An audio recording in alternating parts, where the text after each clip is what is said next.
Thank you, NRM Regions Australia, and to everyone online. I'm very chuffed to be asked to spend an hour with you, sharing some of the things I've seen in the past 12 months that can help us all reduce emissions, protect and restore nature, and change our system.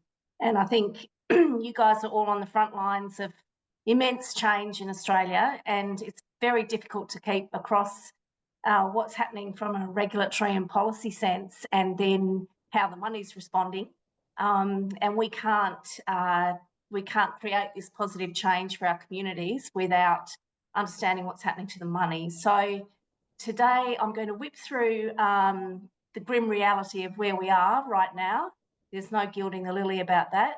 And then talk about some of the really positive things that are starting to come through in terms of systems change in Australia, and have a chat at the end about just a few reflections, if you don't mind me sharing, on where I see some real opportunity from things even in the past 3 months that I've been lucky enough to be involved in. So next one, thanks, Rachel. I'll try and get through this in a good 15 to 20 minutes so that we can have a great chat at the end, because the value is in talking together. So I've pinched this from Emeritus Professor Mark Howden, who I esteem greatly, from ANU. He's just retired from the Institute for Climate Change, Energy and Disaster Solutions.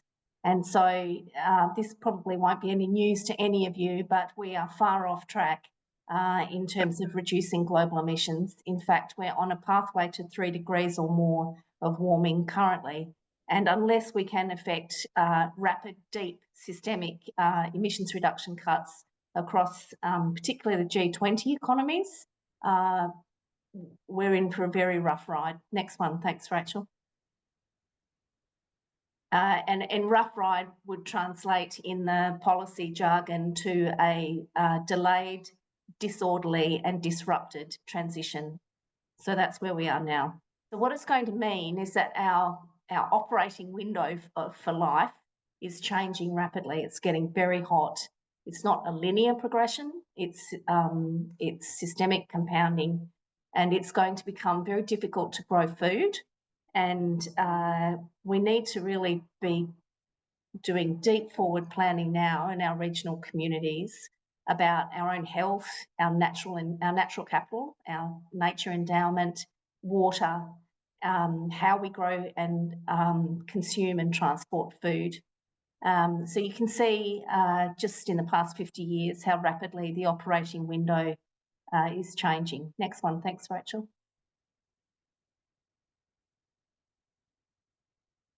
And I've been fortunate to be working in fisheries as well as terrestrial agri supply chains.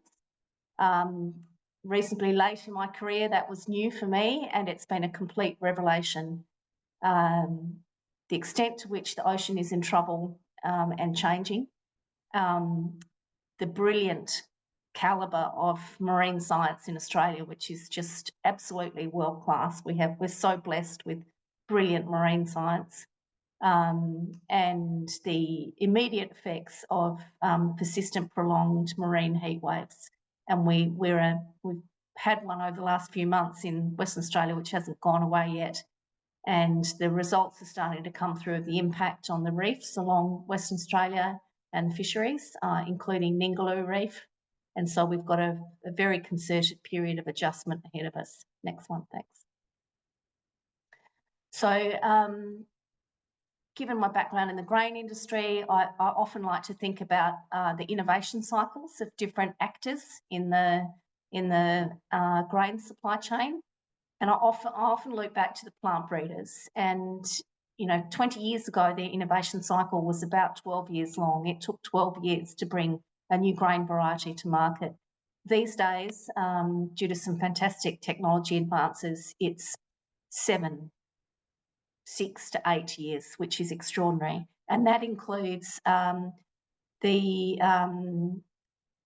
trials in paddock and bulking up, and the adoption, the most important part, which is how the users of those plant varieties, the farmers, the growers, bring them to market.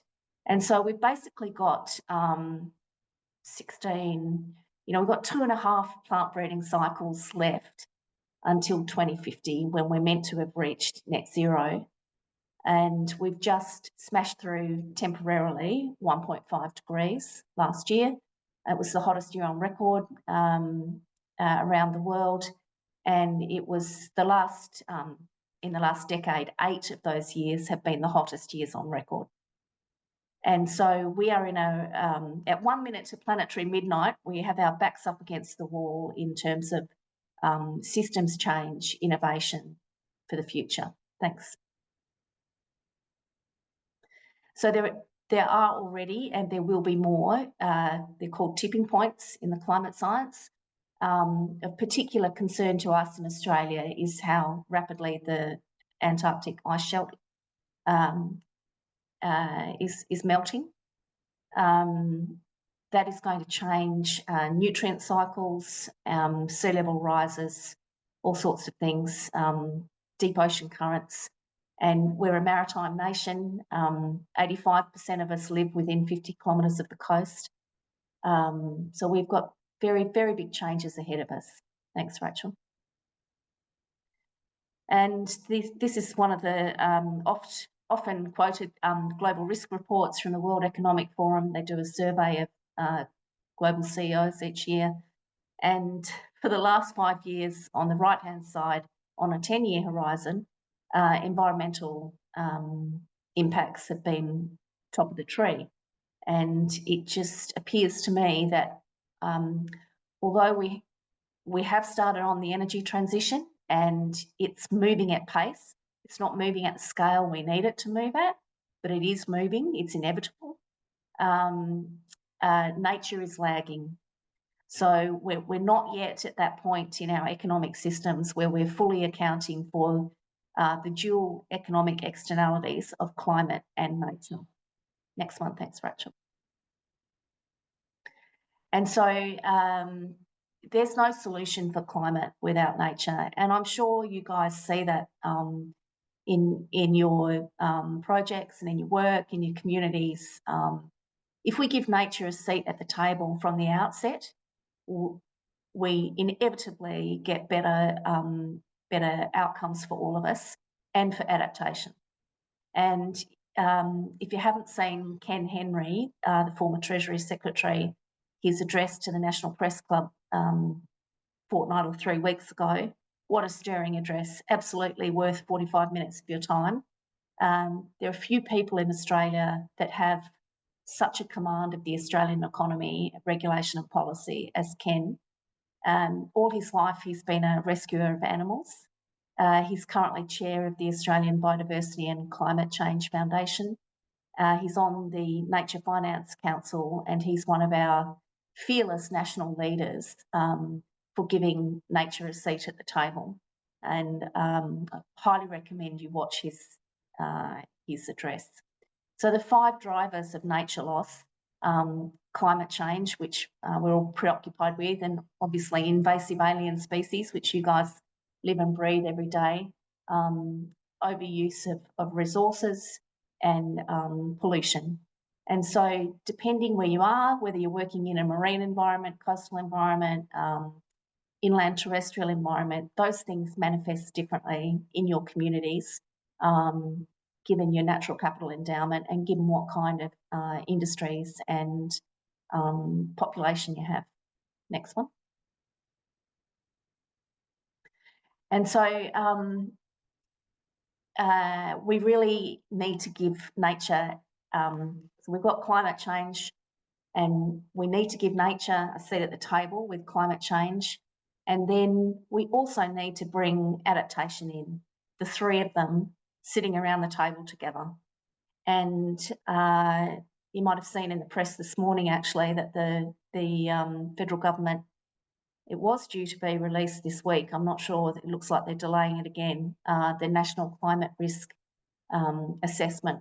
I'd urge you all to read the methodology report to that assessment, which was published in September of last year. It has a long list of 56 risks to Australia, climate change risks, and you will recognise them immediately. that's effectively our shopping list of challenging things that we're going to have to work with at a local level. The National Adaptation Plan will be, I hope, legislated in response to the National Climate Risk Assessment. And certainly investors around Australia are bellowing for that to take place. They're holding trillions in retirement savings for Australians, and they want robust legislation and long-term planning on climate change, adaptation and nature. So I was lucky enough, and I met Sarah while I was there, but lucky enough to go to the Climate Adaptation Conference, NESB Climate Adaptation Conference, a couple of weeks back. It was held in Perth for the first time, the 8th National Climate Change Adaptation Conference, first time it's been run in Western Australia. It was outstanding. And 3 days of absolutely outstanding science and solutions from local service providers, NRMs, land care groups, some of the local government initiatives blew me away. They were so sharp.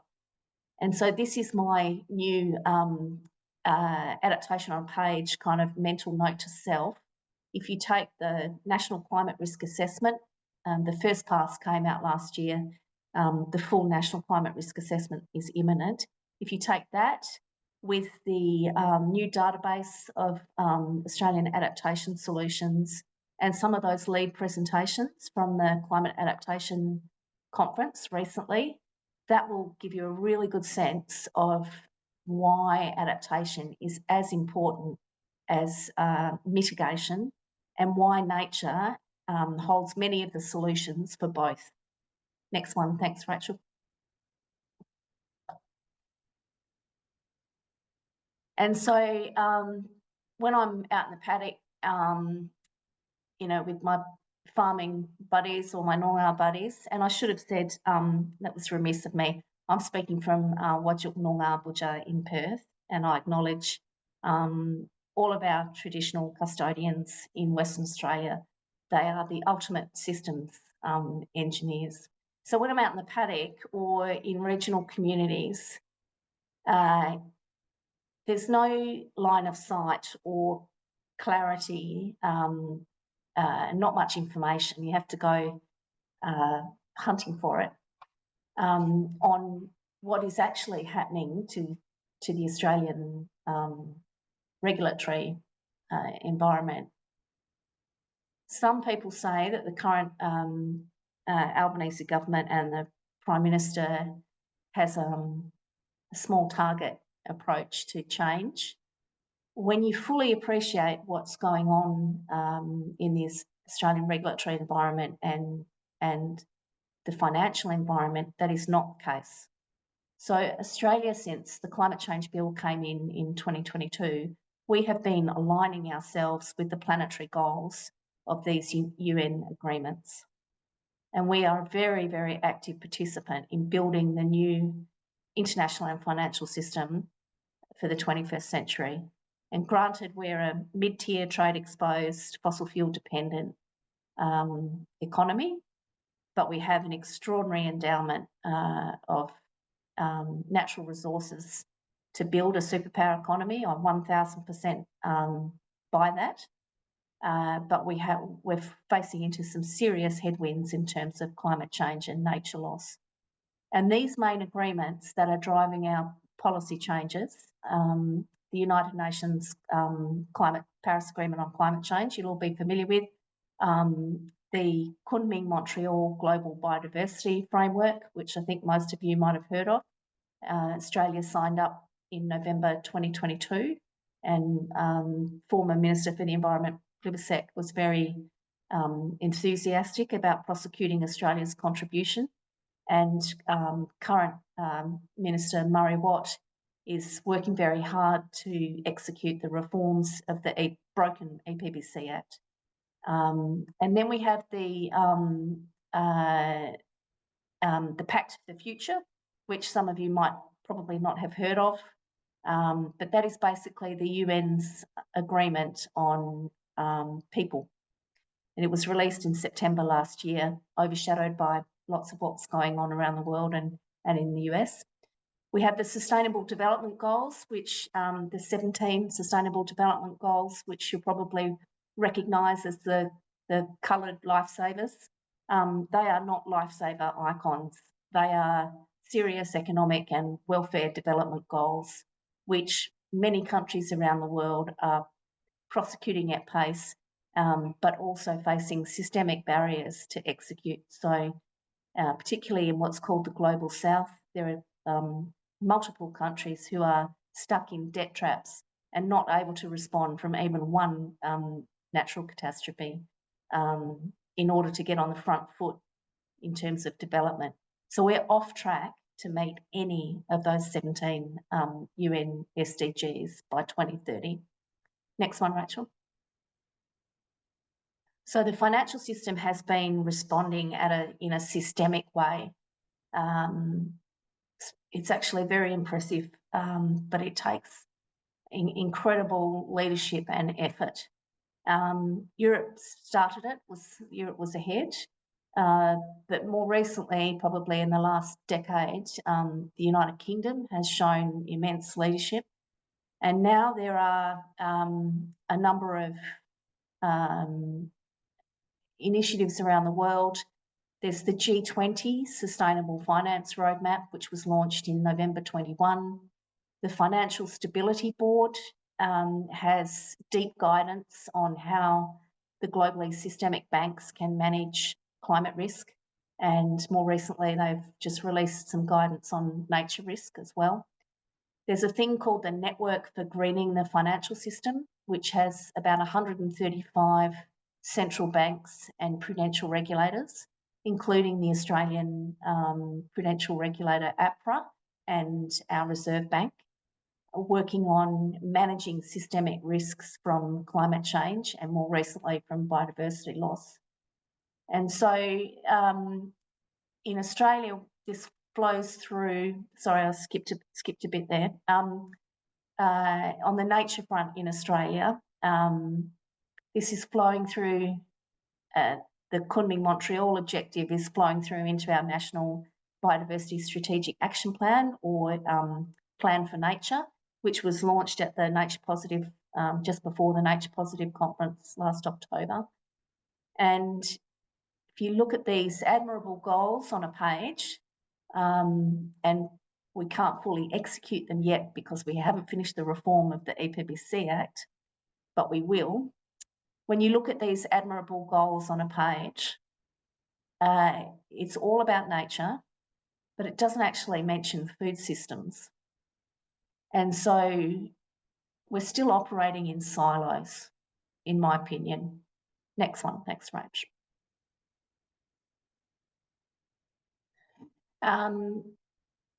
So that's a fairly challenging picture of where we're at. Now on to the good stuff. So in 2021, a group of investors set up something called the Australian Sustainable Finance Institute. They weren't willing to wait for the federal government to move on financial risk caused by climate change. So they set up this institute, not-for-profit, where they could all work on systemic solutions together. And then after the change of government in May 22, within 3 months, the new Treasurer, Jim Chalmers, and Treasury had confirmed that they would co-fund that not-for-profit institute. It's called ASFI, the Australian Sustainable Finance Institute. And its remit is to produce or propose the systemic policy changes to green Australia's financial system. So there's two things that are going on. We're greening our financial system and we're financing green economic activity. And the two have to occur simultaneously in order for us to maintain financial stability and be an attractive place to attract international capital. There's a lot of details on the page there, but there was a 2.5-year co-design process nationally to produce something called the Australian Sustainable Finance Taxonomy. And a taxonomy is a classification list or shopping list for economic activity which is considered green, transition and phase down. And I was fortunate enough to contribute to the technical advisory group on agriculture and land for the taxonomy, and to bring the taxonomy in its first visit and a couple of subsequent visits to Western Australia. So the taxonomy is voluntary guidance to investors and banks about across the 6 major sectors of the Australian economy, including agriculture and land, about what green transition and phase down economic investment criteria looks like. So now it's up to the investors and the banks to start trialling this taxonomy.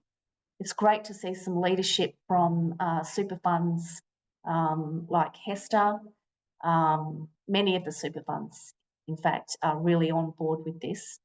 The banks, Westpac has come out publicly saying we'll trial this and we'll share the results. Rabobank, NAB, but the taxonomy doesn't operate in isolation. There are 9 other things going on in this sustainable finance roadmap to 2030. And one of the other things which you may have heard of is the mandatory sustainability reporting, which has been brought into the economy from the 1st of January this year, starting with mandatory forward-facing climate change sustainability reporting. So over the next 3 years, companies, private and public, over a certain threshold, who report to ASIC, in addition to their financial report, director's report and auditor's report, they also have to lodge a forward-facing climate sustainability report. Now, when you think about this, this is tectonic. It's bigger than the introduction of the GST in terms of generational change to corporate financial regulation in Australia. And all of our reporting to date has been backwards facing. It's historic. So you report to ASIC on how you've been going. The mandatory sustainability reporting, starting with climate change, is forward facing. And companies are required to do a minimum of 2 climate change scenarios, 1.5 degrees and 2 degrees or much hotter. Many of the large companies are doing a 3 scenario outlook.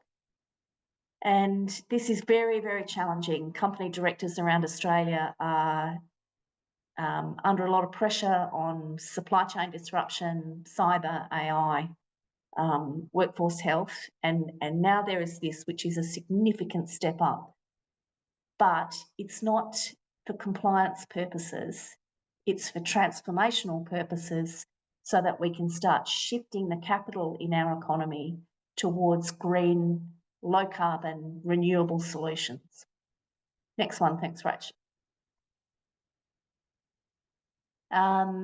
These are the key things in the total sustainable finance package, and I've just talked about the taxonomy and the mandatory sustainability reporting. But you'll see down there, priority 8, I think it is our sovereign green bond framework. And so having these rigorous sustainable finance regulations is our best chance at attracting the most competitively priced capital for the renewable energy transition. And that capital, much of it, will end up in the regions. Next one, thanks, Rach. And so this is the Sustainable Finance Institute's vision for a sustainable and prosperous, inclusive Australia, and their roadmap for the next 2 years, the things that they're working on. They're doing amazing things working with First Nations networks to increase their financial literacy and their capability to participate as equity holders and investors in the renewable energy transition, and I take my hat off to them. They're also working flat out on what kind of systems do we need in order to be able to bring mandatory nature disclosure into the financial system. And that's what's driving all of this uplift in natural capital accounting and environmental ecosystems accounting. Now, we're a long way from having a standardised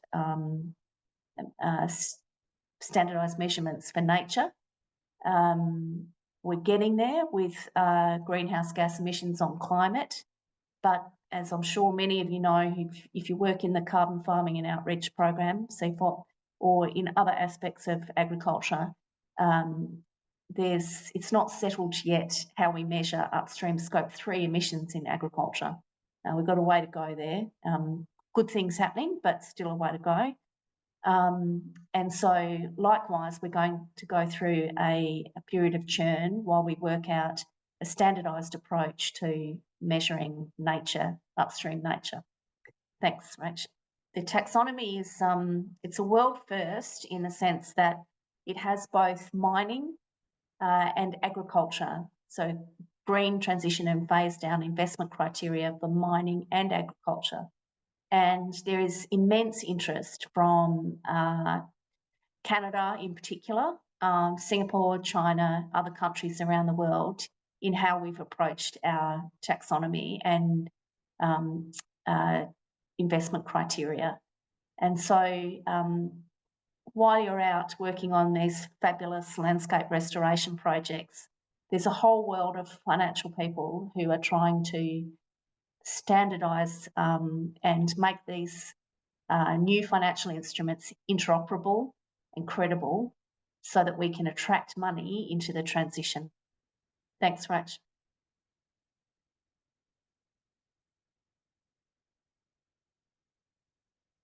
If there's one takeaway from our chat today, a really encouraging takeaway, but a challenging one to execute right through our economy, it's these headline environmental criteria in the taxonomy. So the taxonomy was released 6 weeks ago in June. Back one, thanks, Rach. And it was released just for the first of the 6 environmental criteria, climate change mitigation. There are 5 other criteria, and progressively these will be brought into, first of all, voluntary financial initiatives, and then by 2030, subject to a review from a Treasury review in 2028, by 2030 these things will be likely become mandatory in terms of allocation of financial capital in Australia. And so the next ones are climate change mitigation, adaptation and resilience, sustainable use and protection of water resources, biodiversity and ecosystem protection, pollution prevention and control, and circular economy. So if you look forward to 2030, you can see that we're moving from siloed policies in Australia to a systems approach, a more circular systems approach for the next 15 years towards 2050. Underlying all of that is our legacy legislation. For example, in Western Australia, we still don't even have a climate change bill or a statewide 2030 target. All of our legacy legislation it's not fit for purpose for climate change or the environment, in my humble opinion. So it's immense change, immense change. Next one, thanks, Rach. And it's great to see that the taxonomy is approaching the environment with people. We don't have one standard way of reporting on ESG in Australia in corporate financial reporting.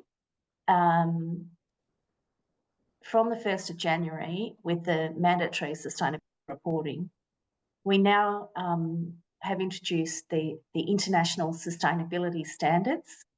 They're quite new and they sit alongside the international accounting standards, which we've been using since 2004, 2005. So we've got accounting standards and now sustainability standards. And the sustainability standards progressively will have more people-related indicators in them for mandatory governance. But they are already included here And you'll be familiar with things like modern slavery. So it's not like we're starting from first base. Next one, thanks, Rach. So now about the money. There is a lot of money out there trying to get in. There is a lot of money, oodles of money that wants in for the renewable energy transition. It's very exciting, but it's not necessarily easy to get it down onto the ground where you guys are working for impact. Australia's Clean Energy Finance Corporation, our $30 billion green bank, the largest sovereign green bank in the world, has, as a priority, has an investment mandate to invest in natural capital. Now, these guys are institutional investors, so, you know, we can't just go and pitch a $200,000 project to them. That's not how they work. They work through other institutional fund managers, superannuation funds, and retail service providers. So recently, one of the things they did was give two decent licks of money to NAB and Rabobank to try and encourage landowners to either participate in environmental plantings or carbon sequestration activities on farm, or purchase new equipment or adopt new technologies in their properties that reduce emissions, particularly nitrous oxide from fertiliser. So the money's there, but the challenge is getting the money through to investment ready, landscape scale projects on the ground. Next one. And you guys will be very familiar with what your mates at ALCA are doing, producing some fantastic guidance on nature finance. So these are two links, one to their handbook, which came out earlier in the year, and then last week they held a nature finance deep dive. I think they've recorded it, so you can go and have a look. And there are lots of types of finance, that want in for positive impact. Next one, thanks, Rach. But the trick is, how do you work out who to partner with? So this is a slide from earlier in the year. We did some work with the CSIRO Climate Systems Hub in WA. And I was thinking about all the stakeholders who I would love to have in the room to listen and participate so that we could move forward our ecosystem of collaboration. Because I'm a firm believer that how you collaborate amongst organisations in your local community or in your supply chains is as important as what you're actually doing in your own organisation. And having a collective view, a place-based collective view of what good looks like for the transition is deeply empowering, especially if you have climate mitigation, nature and climate adaptation at the table. And so, you know, I was thinking of, for example, just take, you know, one farm around Narrogin in the southwest of WA, and that farm could have links with all of the organisations on this slide. And so this is really the challenge around systems thinking for impact and who we collaborate with. I think about it a lot and I feel a lot of frustration at disparate conversations that are happening still very much in kind of siloed approaches. So I think the NRMs are sensationally placed to be collaboration platforms. I don't think you're well resourced enough. I would love to see licks more public funding going into NRMs because I know that you can leverage it. Next one, thanks, Rach. So just a final reflection.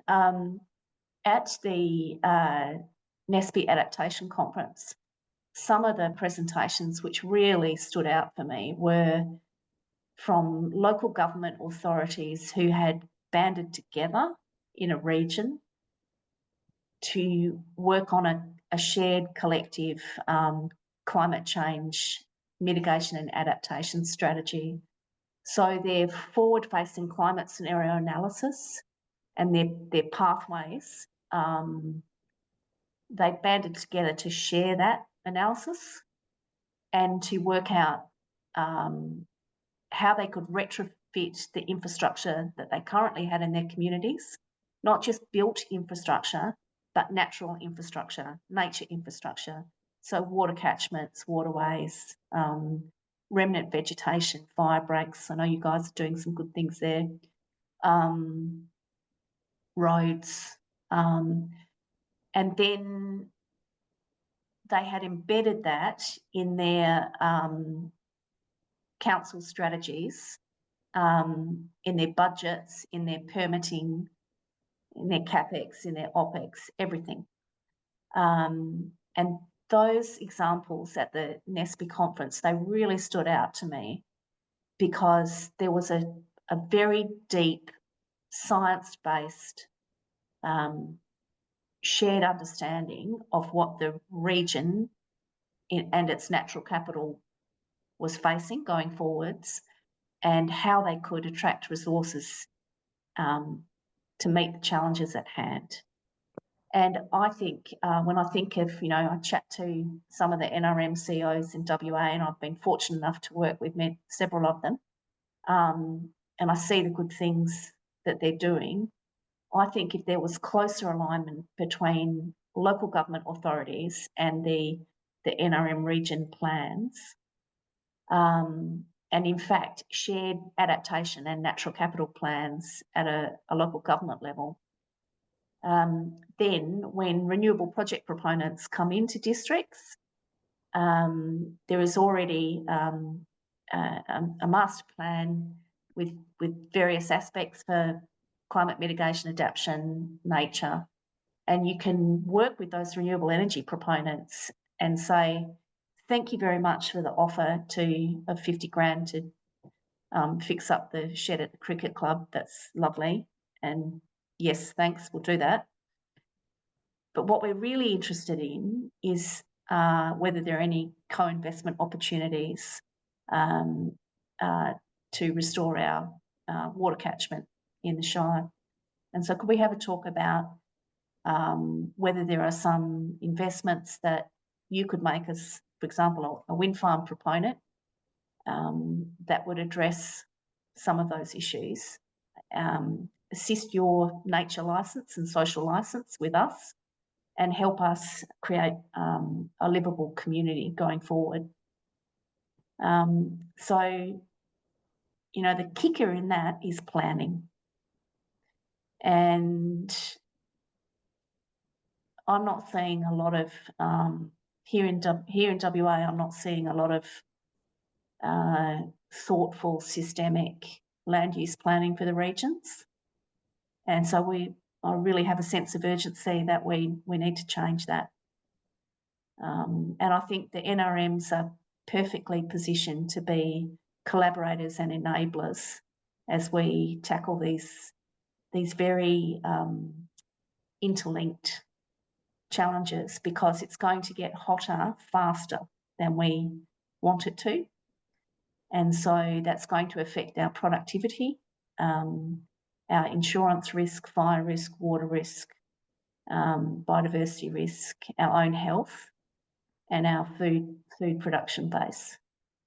And I haven't talked much about First Nations today, but I'm really lucky to know and to see the calibre of First Nations leadership in Western Australia.